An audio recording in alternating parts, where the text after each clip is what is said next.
পাবনার ভাঙ্গুরায় পরকীয়ায় আসক্ত হয়ে 10 বছরের সাজানো সংসার ভাঙল গৃহবধূ। উপজেলার অষ্টমনীশা ইউনিয়নের বিশাকল গ্রামের আমিন ফকিরের কন্যা আমিরন খাতুনের সঙ্গে 10 বছর আগে একই উপজেলার ভাঙ্গাজোলা গ্রামের ফজর আলীর বিয়ে হয়। বিয়ের প্রথম দিনগুলো ভালোই কাটছিল তাদের। বিয়ের 5 বছরের মধ্যেই তারা 2টি পুত্র সন্তানের পিতামাতা হওয়ার সৌভাগ্য অর্জন করে। কিন্তু হঠাৎ করে আমিরনের আচরণে পরিবর্তন লক্ষ্য করে পরিবারের সবাই। কিছুদিন পরে স্বামী ও প্রতিবেশীর চোখে ধরা পড়ে তার কলুষিত 2 কন্যা সন্তানের জন্য প্রতিবেশী মোখলেস মিয়ার সঙ্গে অবৈধ প্রেমের সম্পর্কে জড়িয়ে পড়ে। এ নিয়ে একাধিকবার তাকে সামাজিকভাবে লাঞ্ছিত হতে হয়। অবশেষে আমিরন স্বামী সন্তান ফেলে পালিয়ে যায় প্রেমিক মোখলেসের। সেখানে মোখলেসের স্ত্রী ও পরিবারের অন্য সদস্যদের চাপে 2 দিন অবস্থানে আমিরন ফিরে আসে তার স্বামীর কাছে। কিন্তু তখন স্বামী ও তার পরিবার তাকে গ্রহণ করতে অস্বীকৃতি জানায়। উপায়ন্তর না দেখে আমিরন বাবার বাড়িতে চলে যায়। গত 1.5 মাস ধরে সে বাবার বাড়িতে থেকে স্বামী ও প্রেমিক উভয়ের সঙ্গে যোগাযোগের চেষ্টা চালাচ্ছে বলে জানা গেছে। এদিকে 2 সন্তান নিয়ে দিশেহারা ফজর তার স্ত্রী আমিরনকে গত সপ্তাহে পাবনা কোর্টের মাধ্যমে তালাক দিয়েছে বলে জানিয়েছে তার পরিবার।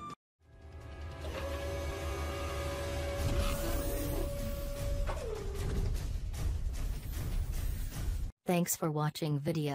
Please subscribe.